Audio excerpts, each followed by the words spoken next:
O Japão é um país muito pequeno, porém muito grande em sua cultura. E que torna o Japão um país diferente dos outros? É muito simples. Seus animes. Enraizada no entretenimento japonês, os animes japoneses trazem consigo toda a cultura de um país. Em 2021, a demografia japonesa conta com 125.620.000 habitantes japoneses. E pode até parecer um número muito grande, e de fato é, para um país tão pequeno. Agora, se você entende que a animação japonesa é uma indústria, quanto ela consegue mover por ano? Nos últimos 2 anos vigentes, ou seja, 2020 e 2021, tempos que, como vocês bem sabem, são tempos delicados devido à pandemia, durante esse período o Japão registra 15% no aumento na indústria de animação no geral.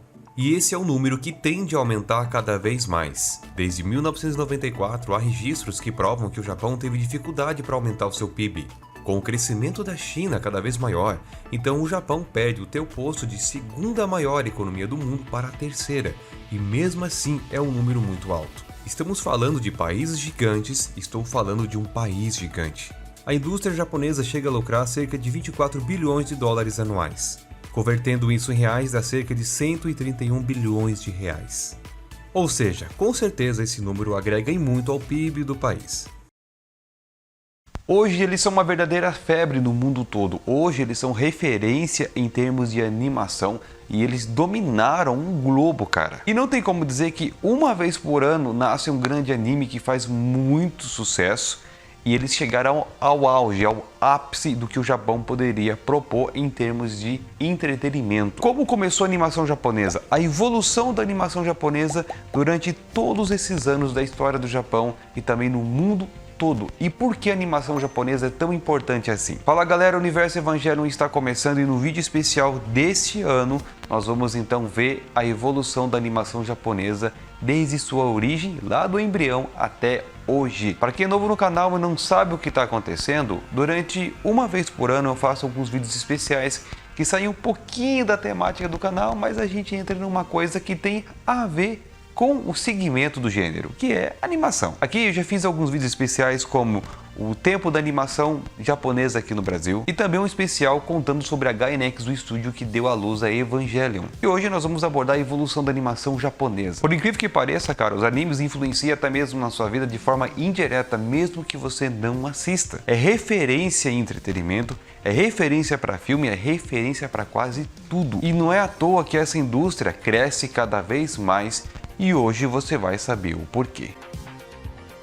Além disso, você vai também saber qual que é o maior segredo do anime chegar aonde chegou hoje. Toda a sua evolução, toda a sua atmosfera até os dias de hoje. E para embarcar comigo, obviamente, a minha amiga narradora desse canal, a Cláudia Akiko, vai dar algumas paletas em alguns pontos importantes dessa história. O vídeo vai ser um pouco longo, então segura na cadeira, vai lá, busca aquele seu Toddy gostoso com pão, a moda clássica mesmo, e vamos nessa!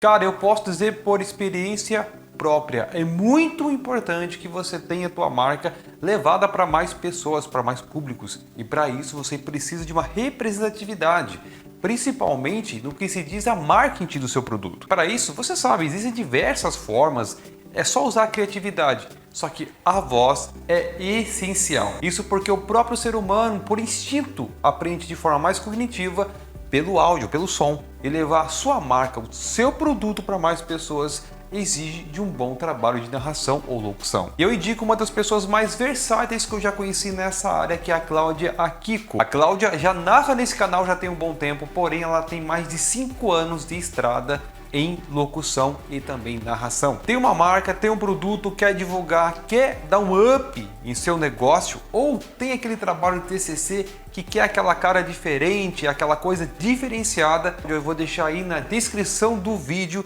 um link contendo um compilado dos principais trabalhos que ela fez recentemente. Um detalhe, todos eles são oficiais e já foram finalizados. E também vai estar junto na descrição um e-mail para contato com a Cláudia. Por eu gostar do trabalho dela e achar muito interessante a proposta que ela trouxe para esse canal, ela já está comigo já faz mais de 1 ano. Cara, tem um negócio, tem uma marca, tem uma proposta, quer dar um update, não perca tempo. Acesse aí o link que está na descrição, que vai ter as demos e também o e-mail para contato com a Cláudia. Então esse vídeo vai ser um pouco diferente dos outros. Eu não só vou abordar o assunto dos animes em si, mas como também eu vou contar um pouco da história japonesa para você ficar por dentro. Porque uma coisa sem a outra não tem como existir. Então se você gosta de história japonesa, cara, principalmente desse período mais clássico do Japão, esse vídeo tá de prato cheio, porque nós vamos passar por ela. Por volta de 1639, o Japão ainda vivia em uma fase delicada e esse período foi conhecido como período Sakoku. E o que significa isso? Significa que até então o imperador da época, ele decretou o período Sakoku como o Japão isolado de outros países e principalmente de seus países vizinhos como China e Coreia. O decreto /lei ordem do imperador, essa era uma época muito negra para o Japão. Tinha muitos problemas sociais e também muitos problemas sanitários, saúde e principalmente financeiros. Isso porque, com o fechamento e isolamento do Japão de outros países, isso tornava o país cada vez mais recluso de recursos que lá fora tinha. Até porque o Japão ele era um país muito pequeno. O Japão ele é uma ilha. Isso também implicava não apenas no Japão se fechar para outros países, mas também do próprio povo japonês, da sua nação, ir para outros países ou tentar fazer uma colônia ou tentar fazer uma vida melhor. Então esse período conhecido como Sakoku complicou mais a vida daqueles que já estavam em complicação. Porém, isso começa a mudar, começa a ter uma forma diferente a partir de 1668, quando então, até o momento, o imperador Meiji assume o poder. Meiji viu que o Sakoku complicava muito a modernização do Japão. E ele trouxe consigo, cara, uma filosofia muito interessante em conseguir crescer o Japão da forma como ele tinha ideia. O lance é que ele aboliu o Sakoku, então liberando a entrada de estrangeiros para o país. O objetivo era muito simples, ele queria modernizar o Japão, porque os outros países estavam ficando cada vez mais ricos. O Japão estava ficando cada vez mais pobre. É um trocadilho da musiquinha brasileira, né? E é aí que as coisas começam a tomar forma drásticas e bastante interessante. Veio muitas coisas boas, mas também trouxe algumas coisas negativas para o país. Então, nessa época, o governo japonês tinha que procurar uma forma de garimpar dinheiro e ele procurou a solução na reforma agrária japonesa e também mão de obra japonesa. Com a abolição do Sakoku, não só permitia entrar estrangeiros, como permitia também outros japoneses saírem do Japão e irem em outros países. Dessa forma, essas famílias poderiam trabalhar e ganhar dinheiro e dessa forma a mão de obra japonesa poderia ser valorizada em outros países, aumentando cada vez mais a renda capital do próprio país. Uma outra coisa importante é que dentro da reforma agrária se permitiu o capitalismo dentro da própria reforma, tornando assim então as coisas um pouco mais igualitárias de família para família, de um japonês para outro japonês. Porém, essa decisão do governo Meiji trouxe por volta de 1912 uma crise japonesa conhecida como a crise da imigração. Como estava entrando muitos estrangeiros, ingleses, coreanos, chineses, americanos. Isso fez com que o próprio povo japonês se sentisse muito acuado em questão de cultura e também em questão de oportunidades. Então, eles começaram a procurar fora do Japão. E aí que começam então as primeiras colônias japonesas em outros países. Porém, ainda com toda essa conturbação, o governo japonês conseguiu encontrar uma solução dentro desse problema. E é então que nasceu as imigrações por contrato. Se contratava então um japonês para trabalhar em outro país, devolvia depois para o Japão e ele voltava com o dinheiro daquele país, trazendo fortuna para sua família. Era inimaginável para uma família rural japonesa a quantidade de terras que era possível cultivar aqui no Brasil. Em troca, o governo ficava com parte desse dinheiro, até porque era um contrato, mas também isso beneficiava muito a família. Com isso, aumentou mais ainda o número de imigrantes fora do Japão em outros países, inclusive o Brasil. Apesar disso parecer ser uma solução bem interessante, não agradava a extrema maioria do cidadão japonês, porque eles eram muito patriotas, eles gostavam muito de seu país. E até por volta de 1940, o Japão já tinha conseguido atingir um dos seus objetivos mais importantes, que era a modernização do seu país. Guardem bem de 1900 até 1940, que agora é que as coisas vão começar a se transformar. E é por volta da década de 40 que o Japão então vive a sua pior fase desde o período Sengoku. Estou falando então do Holocausto, a Segunda Guerra Mundial. O Japão nessa história, vocês sabem muito bem, foi uma grande aliada da Alemanha. Perdeu, o Japão perdeu junto e infelizmente aconteceu então as duas bombas nucleares. Essa é uma história muito triste da humanidade que infelizmente a gente não vai conseguir apagar. Por conta disso, o Japão entrou numa crise que parecia não ter fim. Tudo parecia estar acabado no país. Foi que então os japoneses respiraram e pensaram em uma solução para o problema que eles estavam passando. O que rolou então é que o Japão queria se reerguer novamente. A primeira iniciativa foi fazer um acordo com as empresas chamadas Zaibatsu, grandes forças japonesas dominantes no Japão. E então o governo japonês fez um contrato com essas empresas para que elas ajudassem a reerguer o país, principalmente na construção civil e infraestrutura. E o segundo passo foi assinar um acordo de paz indefinitivo com os Estados Unidos e tornar ele um aliado financeiro para o país. Com a grana que os japoneses estavam pegando dos Estados Unidos, eles investiram em tecnologia, infraestrutura e também educação. E de 60 até 1990, o Japão já tinha que era considerada a melhor educação do mundo. Também nesse período, seus produtos eletrônicos estavam sendo exportados em massa para fora do país. Produtos esses que eram mais em conta e que tinham boa qualidade. A infraestrutura inteligente, aliada com a educação de ponta, fez com que o povo japonês se tornasse cada vez mais dedicado no seu próprio país. O governo japonês, junto com a Zaibatsu, vendeu junto com a nação japonesa que juntos, no coletivo, eles poderiam construir o país de forma melhor. Lembra que eu falei para vocês que eles eram patriotas? Foi essa pátria que fez com que eles se reerguessem de uma forma absurda. Muito bem, Dogma, mas o que a história do Japão tem a ver com a animação? Agora que você vai entender por que eu contei tudo isso. Vamos então voltar para 1912, quando os imigrantes lá de fora começaram a entrar no Japão. Trouxeram culturas ocidentais para o Japão, entre elas a cultura americana. A animação japonesa não era uma realidade ainda, mas fora do país era uma realidade. Os primeiros visionários japoneses começaram a pegar as ideias dos ocidentes, então começaram a trabalhar ao seu modo, ao seu contexto. E é então que a animação começou a ser criada. E já nessa época, por volta de 1900, já tinha alguns animes, alguns poucos curtinhos, né? Era uma coisa embrionária, mas já tinha. Começou então a nascer ali os primeiros desenhos, os primeiros rascunhos, as primeiras animações. Porém, infelizmente, também nesse período aconteceu um terremoto, fez com que perdesse vários materiais históricos importantes. E apenas poucos foram recuperados. Um deles é esse que está aí na tela. Cara, essa relíquia foi encontrada em 2008 em uma loja de antiguidades. Isso daí, cara, é patrimônio mundial. Porém, nessa época, os animes japoneses não eram o que é hoje. Eles tinham muito da raiz ainda do Ocidente, porque eles estavam começando a desenvolver.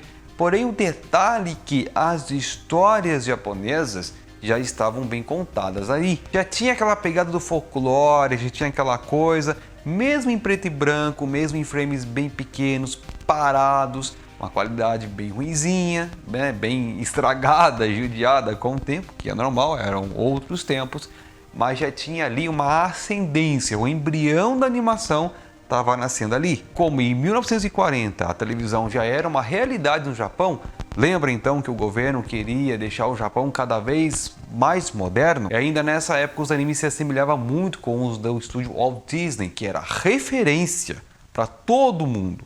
Isso naquela época. Em 1948 nasce então a Toei Animation e cria o primeiro filme japonês em cor, que se chama A Lenda da Serpente Branca. Esse que já vinha com uma proposta japonesa, com os contos que são do jeito japonês de contar e com cores. O trabalho da Toei ficou tão notório que em pouquíssimo tempo ela ganhou a graça do público. Já naquela época, o anime em si não era feito para criança, tá?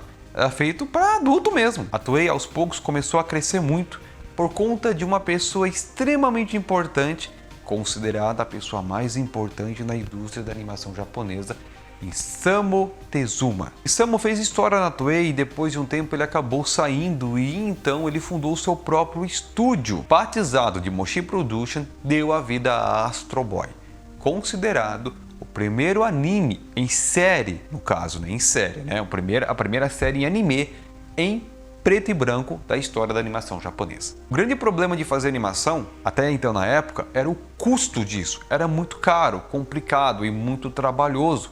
A tecnologia da época, embora favorecesse alguns, não favorecesse tanto os outros. E procurar incentivo e uma indústria dedicada a esse tipo de entretenimento não era tão simples assim. Então, infelizmente, em 1970, a Moshi Production fecha as portas. Porém, a Toei continuou muito bem. Ainda não era uma realidade de fazer séries como é feito hoje, mas era uma realidade de fazer curtas, fazer alguns filmes aqui e ali. A partir então da década de 60, os animes começaram a tomar sua forma e os traços mais perseverantes eram os traços redondos, aqueles personagens mais fofinhos, né? Personagens mais grandinhos e tudo mais. Não é o que era hoje. Foi a partir desses traços que começou a nascer o Kawaii, que é conhecido como animes bonitinhos, guti-guti, né? Antes de Astro Boy, os animes não tinham exatamente um plot, uma grande história a ser contada, uma expansão de universo como é hoje. Ainda nesse ponto estava embrionário, porém já era uma grande conquista. Parecia que faltava alguma coisa especial para acontecer com os animes. Parecia que contava com aquele que poderia ser o principal motivo para a animação chegar no que chegou hoje, e nós temos sim. Antes da Moshi falir, ela estava trabalhando em um anime chamado O Castelo de Cagliostro, porém com a sua falência ela não pôde ser concluída. Na época, tinha ali os envolvidos essa figura chamada Hayao Miyazaki. Para você ter uma ideia da importância do Castelo de Cagliostro, que ele se tornou referência no Japão, para os outros animes, para os outros estúdios, conquistando respeito, prêmios e até mesmo servindo de inspiração para Steven Spielberg. E além disso, o Castelo de Cagliostro trouxe um designer muito diferente do que a gente tinha visto, daqueles arredondados, meio enchidinhos, né? Ele trouxe designers únicos, que talvez até possa ser meio estranho, mas é uma coisa totalmente única, porque o que vem um pouquinho para frente na que também é único, é o estúdio responsável por outras animações do Hayao Miyazaki. O estúdio Ghibli passa então a fazer história com diversas animações impressionantes. A Ghibli, como estúdio, ela tem uma marca muito única e especial. Primeiramente, são os traços de suas animações, que são dos mais diversos possíveis, mas muito artísticos, cara. Todos os filmes da Ghibli trouxe consigo uma coisa única. Você consegue assistir todos em todas as faixas etárias de idade, cara. Mais estúdios foram crescendo e por conta disso, mais animações também foram se criando e o padrão também foi se estabelecendo. Em termos de traços, os animes atuais estão acima, por causa de suas máquinas potentes para produzi-las em menos tempo. Todavia, se pegar essa vantagem, algumas animações podem sofrer um regresso de qualidade. A partir de 90, ou antes, um pouco antes de 90, os traços ainda estão arredondados, porém eles deram algumas afinadas, começaram a aumentar as paletas de cores dos personagens. Os filmes eram um espetáculo à parte, eles eram feitos com esmero, mas nas séries eles estavam se aproximando cada vez de uma qualidade mais ideal. O período também se marcou a necessidade de fazer um episódio semanal. Na verdade já começou na década de 80, mas ficou muito forte a partir da década de 90. A partir de 94, então, a animação japonesa, na tentativa de inovar e trazer coisas diferentes para cativar o seu público, tentou trazer o 3D junto com as animações. Um recurso muito caro para a época e uma coisa que os japoneses tinham dificuldade para dominar. pouquíssimos estúdios conseguiam dominar a animação em 3D. Então, não se conseguia fazer, por exemplo, um episódio inteiro, mas algumas pequenas partes eles conseguiam dar uma certa polida. Nas décadas de 80 e 2000, o mais provável é que em alguns aspectos os animes melhoraram e, dentre outras coisas, não mudaram em nada. Com esses recursos que possuímos atualmente, uma obra tem a chance de ter uma animação mais fluida do que a de 20, 30 anos atrás. Atualmente, foi mudado muito o traço dos animes. Por exemplo, temos mais variedades de traços hoje em dia. Do outro lado do continente, empresas como Microsoft e a Apple, elas estavam moldando o mercado. Na verdade, cara, elas estavam transformando o mercado em uma certa tendência, porque as linhas de computadores começaram a ficar cada vez mais versáteis, mais ricas, mais robustas. A tecnologia começou a avançar de forma impressionante. E isso, gente, deu muito certo. Com os novos sistemas operacionais que estavam chegando, em especial o Windows, fez com que adiantasse vários processos em uma produção de animação, como, por exemplo, escrever enredo, a história, até mesmo o próprio background. Porém, o CGI não era uma realidade da animação japonesa ainda, até porque era muito cultural seus laços com o 2D. Tanto que a gente sabe que até hoje, anime mesmo, a grande maioria ainda continua no 2D, mas a gente vai chegar lá porque a gente vai chegar na grande transformação. De 80, 90 e 2000, tivemos uma notável diferença de traços mais acabados e movimentação fluida em alguns pontos de ação e efeitos especiais. A partir de 1995 até 2018, tempo, gente. Os animes finalmente casam o 2D com o 3D. Só que assim, galera, a gente sabe que hoje a gente tá em outro patamar. No começo, começou lá, em 95, com os novos computadores, né, com os novos sistemas operacionais, então começou a se engatinhar. Mas eles conseguiram chegar no resultado que eles tanto queriam. Tanto que a Gainax, né, usou muito bem vários recursos em 3D em Evangelion e tem gente que ainda não percebeu. A Gainax já era bem conhecida por fazer diversas animações de forma bem feita, mas em Evangelion ela conseguiu finalmente aprimorar o 3D. A partir então dos anos 2000, a animação japonesa começa então a apresentar uma nova transformação de traços, que já na verdade veio numa ascendência desde 96, mas pegou forte mesmo a partir de 2000, que são traços mais finos, personagens mais magros, cores às vezes mais fortes, cores às vezes mais fracos e até mesmo cores sóbrias. Os motivos mais relevantes são as colorações. Antigamente, as cores possuíam um tom mais forte e hoje em dia é um tanto claro. No final, percebemos que os animes nem melhoraram ou pioraram, porém se moldaram com a época atual. Como já tinha uma grande evolução tecnológica para fazer animação, também começou a nascer novos tipos artísticos de fazer animação. Ghost in the Shell, aquele típico anime que explodiu a um público nicho, que trouxe em sua performance o CGI. Tanto que, tecnicamente falando, eles conseguiam fazer boas animações misturando 3D e CGI em episódios, cara, do próprio Ghost in the Shell. O primeiro filme do Ghost in the Shell, que se eu não me engano é de 96, é de 97, é de tirar o fôlego de tão bem feito que é. E o segundo filme, Ghost in the Shell, The Innocence, que se eu não me engano é de 2004, é simplesmente de cair o queixo. Em pura geração de alta definição, os animes usam e abusam dos novos recursos tecnológicos. Isso reflete a maior diferença das gerações e épocas de produção, pois uma obra de 80 produzida hoje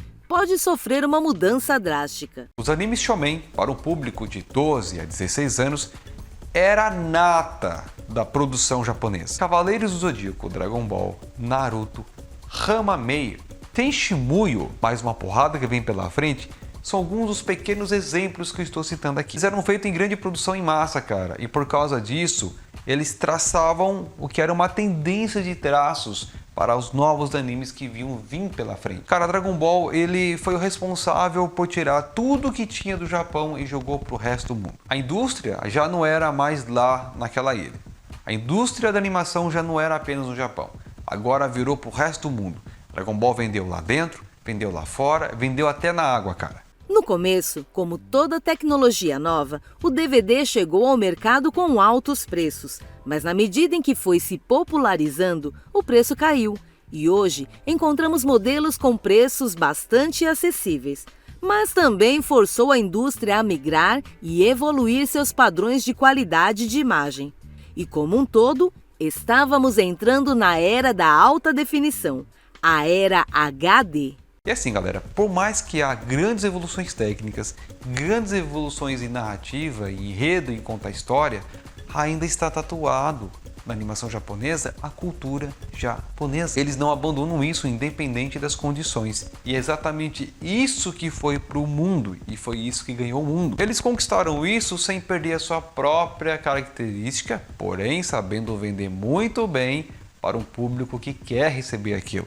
Usando 6 folhas de acetato, guache escolar e alguns frames do Astro Boy repetidos à exaustão, se deu início a um mercado que vemos hoje. Hoje em dia, os animes são grandes potências mundiais que ficaram grandes demais para o Japão, com um investimento pesado de empresas como a Netflix. Mas o modo de se fazer anime continua basicamente o mesmo. Se os desenhos americanos já flertam com animação computadorizada há algumas décadas, os japoneses ainda não se acertaram com o formato em CGI. Até 2018, os animes conseguiram chegar a um patamar que eu considero o ápice. Claro que tem muitos outros estúdios bons, e não necessariamente um estúdio que tem um primor de animação técnica seja o melhor, beleza? Essa é uma questão de gosto. De um tempo pra cá, aumentou o número de animes feitos em computação gráfica. Tentaram oferecer algo diferente, por motivos orçamentários ou estéticos, mas acabaram desagradando o público no processo.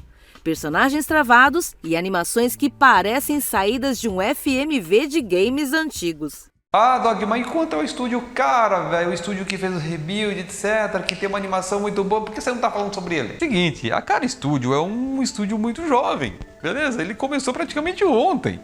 E basicamente o que temos de referência é apenas os filmes do Rebuild.